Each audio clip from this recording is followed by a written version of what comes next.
नमस्कार, मैं हूं पंकज सिंह जाडेजा। हमारा उद्देश्य है राष्ट्र से स्नेह, राष्ट्र का सम्मान। अब देखते हैं आज की दिन भर की टॉप हेडलाइन।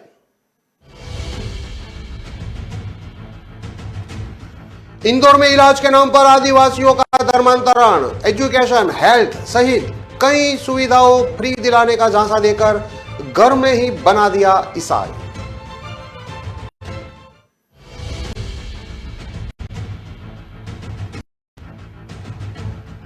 पठान फिल्म के बाद गांधी गोडसे एक युद्ध मूवी पर भी विवाद। आज रिलीज होगी फिल्म। कांग्रेसी बोले भोपाल में रिलीज नहीं होने देंगे।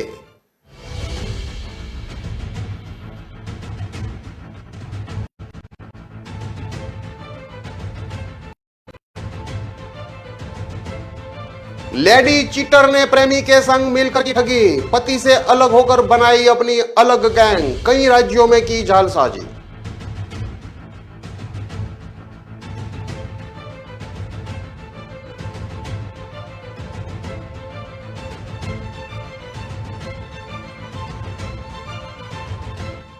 अधर में लटकी डेयरी शिफ्टिंग योजना, नगर निगम की टीम कचरा उठाने के साथ ही डेयरी से उठाएगी गोबर।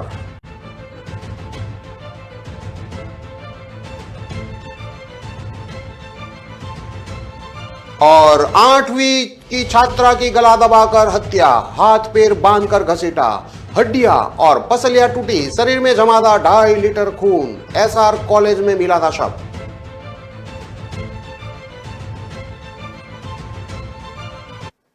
अब देखते हैं खबरें विस्तार से।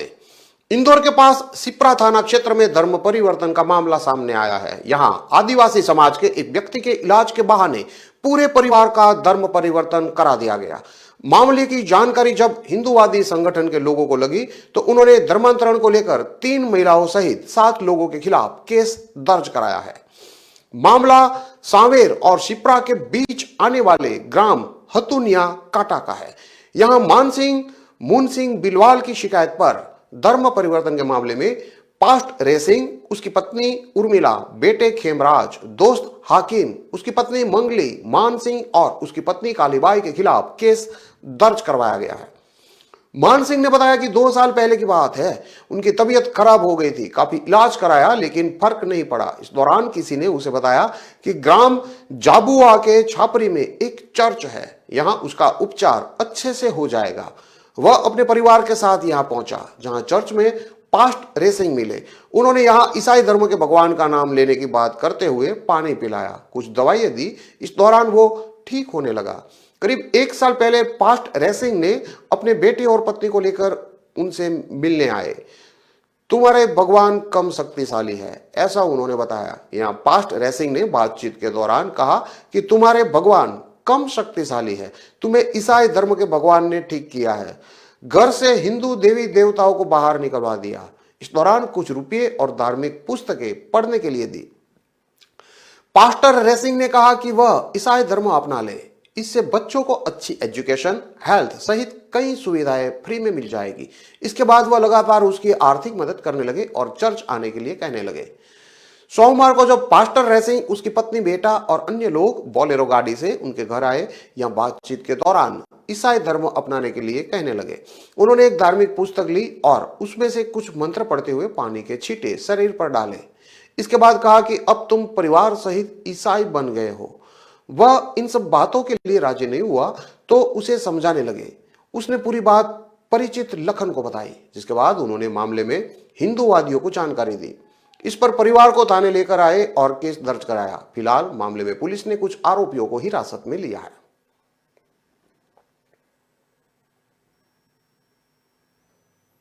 शाहरुख खान दीपिका पादुकोण स्टारर मूवी पठान के बाद अब गांधी गोडसे एक युद्ध फिल्म को लेकर विवाद खड़ा हो गया है। यह फिल्म गुरुवार को रिलीज हुई है। इसे लेकर कांग्रेस खुलकर विरोध में उतर गई है। कांग्रेस नेता राजधानी में किसी भी सूरत में फिल्म रिलीज नहीं होने देने की बात कह रहे हैं। वे प्रदर्शन भी करेंगे। यह फिल्म इंदौर समेत प्रदेश के कई शहरों में रिलीज होगी। कांग्रेस अनुसूचित जाति विभाग के जिला अध्यक्ष कृणाज गजभिये ने बताया कि दोपहर 12:30 बजे भोपाल में विरोध प्रदर्शन शुरू हुआ है। फिल्म में महात्मा गांधी के इतिहास पर छेड़छाड़ की गई है जिसे कांग्रेस बर्दाश्त नहीं करेगी। गांधी गॉड से एक युद्ध का ट्रेलर 11 जनवरी को रिलीज हुआ था। इसके बाद से ही कांग्रेस खुलकर विरोध में आ गई थी। भोपाल में डायरेक्टर राजकुमार संतोषी और शिवम त्रिवेदी के पुतले फूंके गए थे। कार्यकारी जिला अध्यक्ष गज बीए ने बताया कि फिल्म के ट्रेलर को देखकर लगता है कि यह फिल्म सोची समझी साजिश के तहत बनाई गई है। इस फिल्म में मुस्लिम समाज और गांधी जी के बारे में आपत्तिजनक दृश्य और संवाद दिखाए गए हैं। फिल्म में मनगढ़ंत बातें भी बताई गई है। ये फिल्म देश को बांटने का काम करेगी। हम यह फिल्म भोपाल में किसी भी टॉकीज में लगने नहीं देंगे। फिल्म के को प्रोड्यूसर शिवम त्रिवेदी जो कि भोपाल के हैं, उनका और राजकुमार संतोषी का मुंह काला किया जाएगा।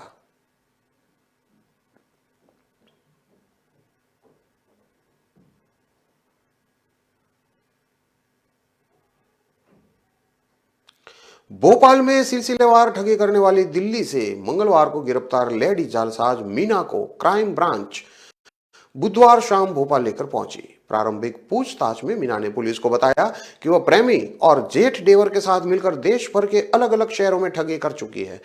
मूलतः दिल्ली की रहने वाली मीना हत्या की कोशिश के आरोप में प्रेमी के साथ तिहाड़ जेल में बंद भी जो हो चुकी है। जेल से रिहा होने के बाद उसने प्रेमी और जेठ देवर के साथ मिलकर गिरोह बना लिया। इसके बाद बिहार, यूपी और एमपी में कई सिलसिलेवार ठगी की वारदात को अंजाम दिया। गिरोह के निशाने पर जेवर पहनी हुई बुजुर्ग महिला रहती थी। साल भर पहले भी वह भोपाल में वारदात करके दिल्ली चली गई थी। Additional DCP crime branch Shailendra Singh Chauhan ने बताया कि सुल्तानपुरी दिल्ली की रहने वाली मीना राठौड़ उर्फे मीना सोलंकी की शादी 13 साल पहले गांधीनगर भोपाल के ही रहने वाले किशन से हुई थी। पति के नशे का आदी होने की वजह से वो अलग हो गई। इस दौरान मीना की मुलाकात सोनू खान से हुई। दोनों की दोस्ती बढ़ गई और दोनों साथ रहने लगे। मीना के घर में पारिवारिक विवाद हुआ जिसमें दोनों को हत्या की कोशिश के आरोप में तिहाड़ जेल में भी जाना पड़ा। जेल से छूटने के बाद मीना अपने प्रेमी सोनू और जेठ देवर राज और सीताराम के साथ गैंग बनाकर ठगी करने लगी। सिलसिलेवार ठगी की घटनाओं को गंभीरता से लेते हुए सबसे पहले तीनों घटना स्थलों के आसपास के सीसीटीवी कैमरे चेक किए। सीसीटीवी में ठगी करने वाली गैंग की उपस्थिति मिली जिसमें तीनों घटनाओं को एक गैंग द्वारा अंजाम देना पाया गया। क्राइम ब्रांच को सूचना मिली कि इस तरह के लोग दिल्ली से शादी समारोह में शामिल होने गांधीनगर आए थे जो 19 जनवरी को लौट गए। इसके बाद टीम दिल्ली के लिए रवाना हो गई। 3 दिन तलाश करने के बाद 23 जनवरी को क्राइम ब्रांच टीम ने सुल्तानपुरी आउटर दिल्ली की रहने वाली मीना को हिरासत लेकर पूछताछ की तो उसने अपने साथी सोनू और जेठ देवर के साथ मिलकर भोपाल में 3 घटनाओं को अंजाम देने की बात कबूल की। आरोपी महिला के पास से टीटी नगर वाली घटना के आभूषण भी जब्त किए गए हैं। ठग गैंग एक बच्चे को बुजुर्ग महिलाओं के पास पता पूछने, भूख लगने या अन्य बहाना बनाकर भेजते थे। इसके कुछ देर बाद वह खुद वहां पहुंच जाते थे। बुजुर्ग महिलाओं को बच्चे के पास बहुत सारे पैसे होने की बात कहकर अपने झांसे में लेते थे। इसके बाद बच्चे से पैसे लेने का कहकर बुजुर्ग महिला से उसके सोने के आभूषण उतरवाकर रुमाल में बांध लेते थे। इस दौरान बातों में उलझाकर असली आभूषण को बदलकर नकली जेवर महिला को देकर फरार हो जाते थे।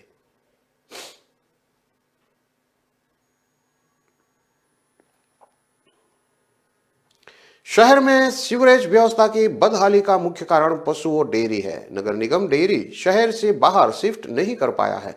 अब व्यवस्था दुरुस्त रखने के लिए सीवर में गोबर बहाने वालों के चालान काटे जाएंगे। वहीं नगर निगम की कचरा उठान टीम डेयरी से खुद गोबर लेकर जाएगी। लंबे समय से अधर में लटकी डेयरी शिफ्टिंग योजना को फिर से सिरे चढ़ाने की कवायद भी शुरू की गई है। इसके लिए निर्देशालय में फाइल भेज दी गई है। इसके लिए 10 करोड़ रुपए की मंजूरी भी मांगी गई है। निर्देशालय से मंजूरी मिलने के बाद अगले महीने से प्रक्रिया में तेजी लाई जाएगी। सोनीपत शहर में ही 220 से अधिक पशु डेयरी और गौशालाएं हैं। घरों में 4 से 5 भैंस रखने वाले पशुपालकों की संख्या तो 3000 से भी अधिक है। इसका सर्वे नगर निगम कर चुका है। एनजीटी का भी डेयरी की गंदगी को लेकर दिशा निर्देश पहले दिए जा चुके हैं। फिर भी 17 साल से यहां डेयरी शिफ्टिंग योजना अधर में लटकी हुई है। नगर निगम की विभिन्न टीमों की ओर से एक रिपोर्ट दी जिसमें बताया गया कि हर रोज निकलने वाले गोबर ने न केवल सीवरेज सिस्टम ब्लॉक हो रहा है, क्योंकि नेशनल ग्रीन ट्रिब्यूनल की गाइडलाइन है कि एसटीपी पर सीवरेज के पानी का ट्रीटमेंट किया जाए। गोबर मिलने से सीवरेज के पानी का ट्रीटमेंट नहीं हो पाता। शहर को स्वच्छ बनाने के लिए इनेलो सरकार ने वर्ष 2001 में डेयरी शिफ्टिंग योजना तैयार की थी। निगम की ओर से हरसाना और देवडू मार्ग पर डेयरी के लिए प्लॉटिंग करके सड़क बनाकर जगह तय की गई है। शहर में रेलवे लाइन के दोनों दिशा में चल रही दूध की डेयरियों को स्थानांतरित करने के लिए वर्ष 2003 में हरसाना में 128 कनाल 11 मरला जमीन पंचायत से नगर नालियों में बहाया जा रहा है। नगर निगम के अधिकारियों ने बताया कि डेयरी शिफ्टिंग की योजना में अब बदलाव किया गया है, जिसके अंतर्गत हरसाना से पहले देवड़ू में डेयरी शिफ्ट की जाएगी। व्यवस्था के संचालन के लिए 10 करोड़ रुपए के बजट की मंजूरी मांगी गई है। योजना के तहत देवड़ू गांव में 250 प्लॉट काटे गए हैं, जिनमें 300 वर्ग गज से नीचे के 25, 300 और 400 वर्ग गज के बीच के 156, 400 और 500 वर्ग गज के बीच के 41 प्लॉट शामिल है। वहीं 500 वर्ग गज से ऊपर के 28 प्लॉट बनाए गए हैं। गोबर के कारण शहर का सीवरेज सिस्टम पूरी तरह ठप हो गया है, इसलिए गाय, भैंस, सांड और जोटे के पंजीकरण किया जाएगा। जिन्होंने पंजीकरण नहीं करवाया उनके पशुओं को जब्त करके जुर्माना लगाया जाएगा। नगर निगम की ओर से गोबर को ले जाने की व्यवस्था की जाएगी।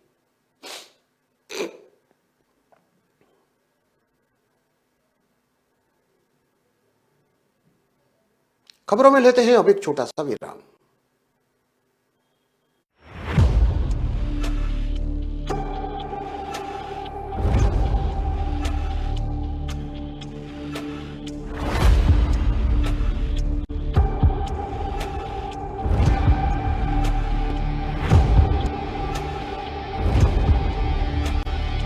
कितनी देर से ढूंढ रहा हूँ, पता नहीं कहाँ मिलेगी इलेक्ट्रिकल्स की दुकान।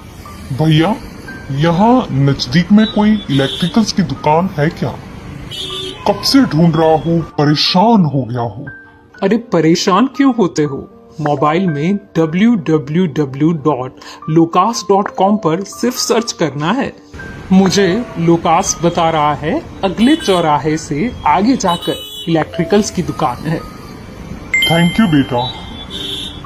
अब इधर उधर मत घूमो, सिर्फ सर्च करो www.locas.com पर।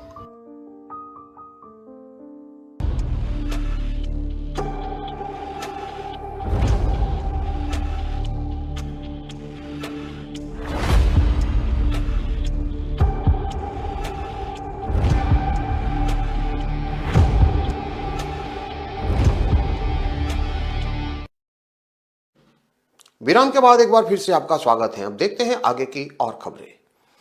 लखनऊ के एसआर कॉलेज के हॉस्टल में रहने वाली 13 साल की छात्रा प्रिया राठौड़ की गला दबाकर हत्या की गई थी। 20 जनवरी की रात शव हॉस्टल के ग्राउंड में मिला था। हत्या से पहले प्रिया का हाथ पैर बांधकर उसे घसीटा गया था। उसकी हड्डियां और पसलियां तक टूट गई थी। इसका खुलासा प्रिया के पोस्टमार्टम रिपोर्ट में हुआ है। पोस्टमार्टम रिपोर्ट में छात्रा को बेरहमी से मारने की बात सामने आई है। रिपोर्ट से पता चला है कि हत्या से पहले उसके साथ मारपीट की गई थी। बांधकर उसको जमीन पर काफी दूर तक घसीटा गया था। यूट्स और उसके आसपास के हिस्से में 2.5 लीटर खून जमा मिला है। हालांकि उसके प्राइवेट पार्ट पर किसी तरह की चोटें नहीं हैं। मेडिकल एक्सपर्ट के मुताबिक उसकी मौत शॉक एंड हेमरेज की वजह से हुई है। वो सिर्फ 13 साल की थी। फॉरेंसिक टीम ने मंगलवार को घटनास्थल की जांच की। उन्होंने भी प्रिया की मौत को हादसा या आत्महत्या नहीं बल्कि हत्या की आशंका उन्होंने जताई है। जालौन निवासी जसराम राठौड़ की बेटी प्रिया BKT स्थित SR कॉलेज में पढ़ती थी। 20 जनवरी की रात शव हॉस्टल के ग्राउंड में मिला था। स्कूल प्रशासन के लगातार बयान बदलने और पोस्टमार्टम रिपोर्ट के हत्या की तरफ इशारा करने पर मंगलवार को ADCP उत्तरी अभिजीत ने कॉलेज में फॉरेंसिक टीम के साथ जांच की। पोस्टमार्टम रिपोर्ट को आधार मानते हुए एक्सपर्ट ने बताया कि प्रिया की गले यानी कि सर्वाइकल की C7, C4 और C5 हड्डियां टूटी है। गले में ऐसी चोट भी पाई गई जो गिरने से नहीं बल्कि गला दबाने से या मारने से ही आ सकती है। प्रिया के शरीर के पिछले हिस्से में रगड़ के निशान थे जो घसीटते जाने की ओर इशारा करते हैं।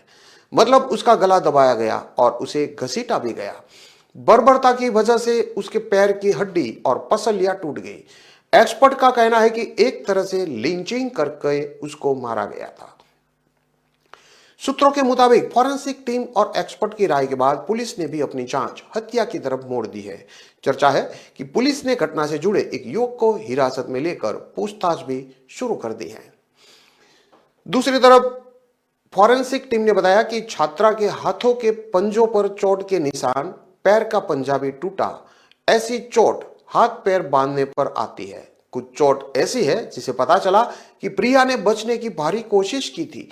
एक्सपर्ट के अनुसार हो सकता है कि प्रिया के हाथ पैर बांधे गए हो गए। फॉरेंसिक टीम ने भी मंगलवार को घटनास्थल पर पहुंचकर छानबीन की। बिल्डिंग 5 मंजिल की है। बिल्डिंग की दीवार से प्रिया 3 फीट 11 इंच की दूरी पर पड़ी मिली थी। फॉरेंसिक टीम के मुताबिक ऊंचाई से कूदने पर दीवार के इतना नजदीक गिरना संभव नहीं है। अगर वह कूदी होती या छत से गिरी होती तो उसके शरीर से खून जरूर निकलता। आशंका है कि उसको मारकर वहां पर फेंका गया था। प्रिया एसआर स्कूल में कक्षा 3 से पढ़ रही थी। पिता जयराम के मुताबिक 8 फरवरी 2021 को प्रिया की प्राथमिक विद्यालय में शिक्षिका मां जयंती का हमीरपुर तबादला होने के चलते 2021 में हॉस्टल में रख दिया था। इन दिनों वह परिवार के साथ जालौन में रहते हैं। सर्दियों की छुट्टी में बेटी घर आई थी। गुरुवार को ही छुट्टी से घर लौटी थी। उसके घर से जाने के करीब 30 घंटे बाद उसकी मौत की खबर आ गई, जिससे पूरा परिवार टूट गया है। पिता जयराम राठौड़ के मुताबिक शुक्रवार शाम करीब 7:47 पर वार्डन से कहकर अपनी बेटी से बात की थी। फोन पर उसने कुछ कमजोरी महसूस होने की बात कही थी। इस पर खाना खाकर आराम करने की बात उसे कही गई थी। हम लोग खाना खाने की तैयारी ही कर रहे थे कि तभी 9:04 पर वार्डन का फोन आया कि प्रिया गंभीर हालत में कॉलेज परिसर में स्कूटी के पास पड़ी मिली है। हम लोग लखनऊ के लिए रवाना ही हुए कि जानकारी हुई कि उसकी मौत हो गई है। सुबह 4 बजे के करीब कॉलेज परिसर पहुंचकर घटना के विषय में जानकारी की। तब उसके साथ रहने वाले बच्चों ने हादसे के विषय में कुछ भी जानकारी होने से इनकार कर दिया। वह एक बड़े कमरे में 3 बच्चों के साथ रहती थी। हॉस्टल में बाहरी लोगों का आना जाना मना था, इसलिए वह खुद कभी हॉस्टल के अंदर नहीं गए थे।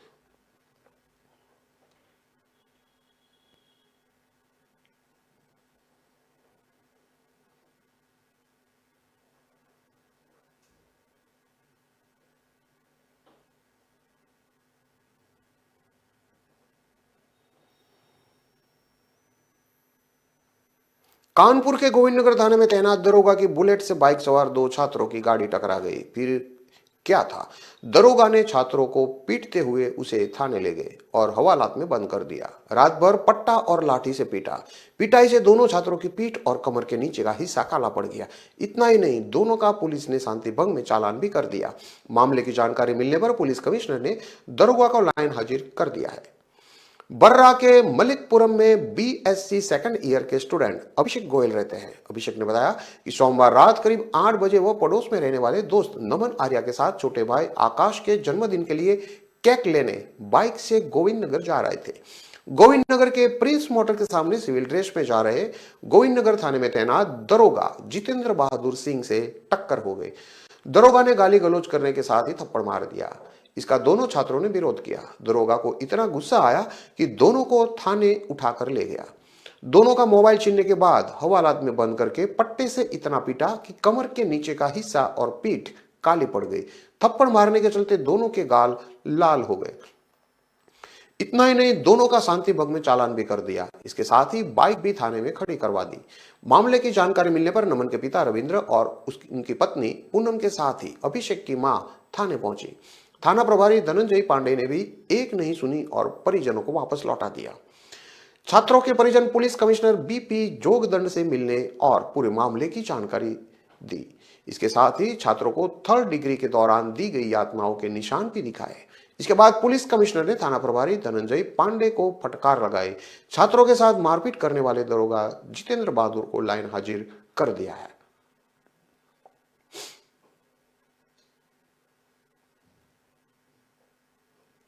अब तक 3 बुजुर्ग महिलाओं की रेप के बाद हत्या करने वाला साइको किलर पुलिस की गिरफ्त में है।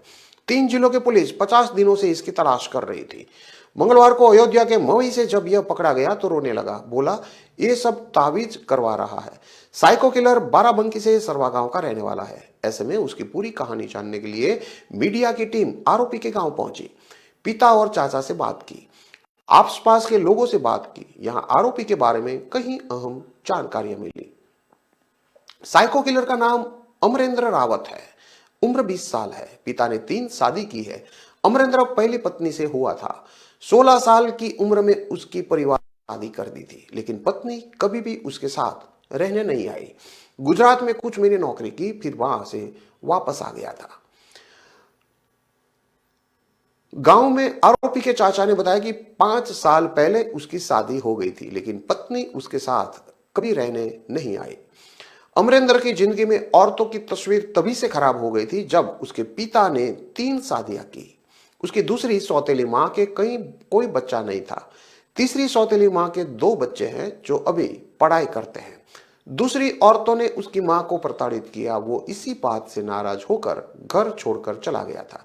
उसके पिता अपनी दूसरी पत्नियों को उससे मां बोलने के लिए कहते थे, लेकिन वो कभी इस बात के लिए राजी नहीं था। जब उसकी शादी हुई तो हम लोगों को लगा कि अब वो घर में रहेगा, लेकिन उसकी पत्नी उसके पास रहने के लिए नहीं आई। इस बात ने जैसे उसकी नफरत को और बढ़ा दिया हो। वह आगे बताते हैं कि फिर भी हम लोगों को यह उम्मीद कभी नहीं थी कि अमरेंद्र इतना घिनौना काम करेगा। उसने हम लोगों का सिर शर्म से झुका दिया है। घर में और भी बच्चे हैं, सबका भविष्य बर्बाद हो गया है। जब हम लोगों को उसकी सच्चाई पता चली तो बहुत गुस्सा आया। अमरेंद्र पहले गुजरात में काम करता था। कुछ समय पहले ही वो गांव वापस आया था। यहाँ वो एक ढाबे में काम करता था। वो अक्सर गांव से गायब रहता था, अचानक फिर आ जाता था। ज्यादा किसी से बात नहीं करता था, अपने में ही रत रहता था। अब समझ में आ रहा है कि वो इतने घिनौने काम के लिए गांव से बाहर जाया करता था। ऐसा काम करने के बाद भी कभी उसके चेहरे पर कोई घबराहट नहीं दिखती थी, हमेशा नॉर्मल ही दिखता था। साइको किलर अमरेंद्र के घर में बस पिता और 2 छोटे बच्चे हैं। पिता मजदूरी करके घर चला रहे हैं। घर के नाम पर ईंट से बना एक ढांचा है, उसमें पूरा परिवार रहता है। बगल में जानवरों को बांधने के लिए जगह बनी है। पहले जब पिता से बात करने की कोशिश की गई तो वो गुस्सा करने लगे। हालांकि बाद में उन्होंने कुछ चीजें बताई। उन्होंने बताया कि अमरेंद्र घर का बड़ा बेटा था, सोचा था जिम्मेवारी संभालेगा, लेकिन उसने तो नाक कटवा दी। हमने 3 शादी कर ली तो पहले उसके लिए लड़ता था, जब इसकी शादी करवा दी तो बीवी साथ रहने नहीं आई, इस बात के लिए लड़ता था। पता नहीं वो ऐसा क्यों हो गया था। महिलाओं के लिए भी हमेशा परेशान रहता था। उसकी हरकतें बहुत गंदी हो गई थी, बहुत ज्यादा अश्लीलता करने लगा था। पता नहीं फोन में क्या क्या देखता रहता था। वह आगे कहते हैं कि उसने तो सारी हदें पार कर दी।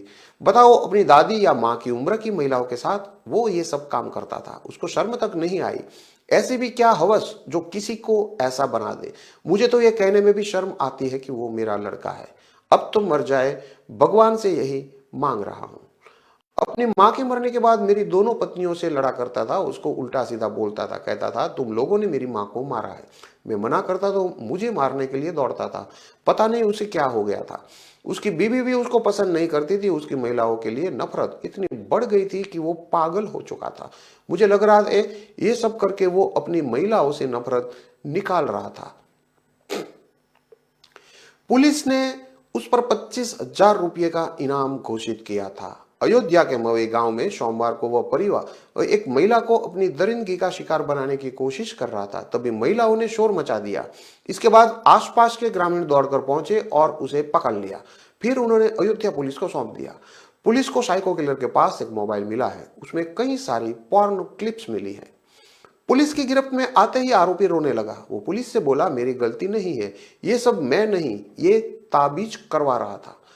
आरोपी ने कहा कि मेरी पत्नी वापस नहीं आ रही थी, मां भी मर गई थी। मैं अपनी पत्नी को वापस लाने के लिए एक तांत्रिक के पास गया। उस तांत्रिक ने उसको एक तावीज दिया था और कहा था, इसको पहनकर अपनी बीवी के पास जाओगे तो वो तुम्हें साथ ले जाएगी। मैं तावीज पहनकर पत्नी के पास गया, लेकिन उसने मुझे भगा दिया। मैं तांत्रिक के पास फिर गया तो उसने बोला, इसको पहने रहो, धीरे धीरे असर दिखेगा। तावीज पहनने के बाद से ही मुझे पता नहीं क्या हो गया, मैंने महिलाओं के साथ रेप करना शुरू कर दिया। उसको पहने के बाद मेरे ऊपर हमेशा शैतान सवार रहता था। बुजुर्ग महिलाएं कमजोर होती है, इसलिए उनको शिकार बनाता था। इस काम के लिए पहले ही खेत में जाकर बैठ जाता था। जैसे ही कोई बुजुर्ग महिला दिखाई देती, उसका रेप कर देता था। हालांकि पुलिस ने आरोपी की इन बातों को झूठी कहानी बताया है। बाराबंकी के एसपी दिनेश कुमार सिंह ने बताया कि आरोपी असंद्रा थाने के खुशहाल गांव में एक बाबा के यहां जाता था। उसने तावीज वाली जो कहानी सुनाई है वह बनावटी है। मामले की जांच की जा रही है, आरोपी पर कार्रवाई की जाएगी। बताया जा रहा है कि इस केस को सॉल्व करने के लिए पुलिस साइकियाट्रिस्ट की मदद लेने के लिए भी तैयारी कर रही है, ताकि साइको किलर की प्रोफाइलिंग का पता लगाया जा सके। आपको बता दें कि आरोपी ने पहली घटना बाराबंकी के राम सैनी घाट से 8 किलोमीटर की दूरी पर अयोध्या जिले का मवाई थाना क्षेत्र में की थी। 5 दिसंबर 2022 को मवई के खुशेटी गांव की 60 वर्षीय महिला घर से कुछ काम के लिए निकली थी। जब वह शाम तक नहीं लौटी तो घर वालों ने खोजबीन के बाद थाने में गुमशुदगी दर्ज कराई थी। फिर 6 दिसंबर दोपहर के समय पुलिस को महिला का शव मिला था। लाश पर कोई कपड़ा नहीं था। महिला के चेहरे और सिर पर चोटों के निशान थे। पोस्टमार्टम रिपोर्ट में सामने आया कि रेप के बाद गला दबाकर उसकी हत्या की गई है। आरोपी ने दूसरी घटना बाराबंकी में इब्राहिमाबाद में की थी। 17 दिसंबर 2022 को यहां के एक खेत से 62 साल की महिला की लाश बरामद हुई थी। लाश शाम के वक्त बरामद हुई थी, लेकिन हत्या सुबह के समय हो चुकी थी। इस शव पर भी कोई कपड़ा नहीं था।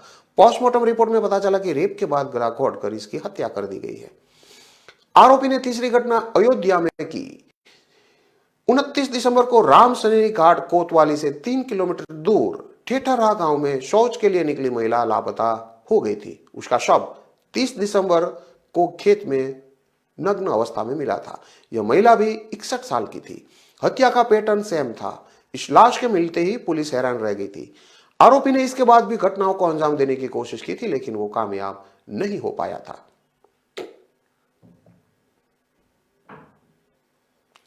इन सभी खबरों को विस्तार से पढ़ने के लिए आप हमारे वेबसाइट का भी प्रयोग कर सकते हैं। हमारा वेब का पता है www.kalamkartavya.com। हमारी कलम ही हमारा कर्तव्य है के उद्देश्य के साथ खबरों को आप राष्ट्र प्रथम के साथ देखते रहिए। नमस्कार।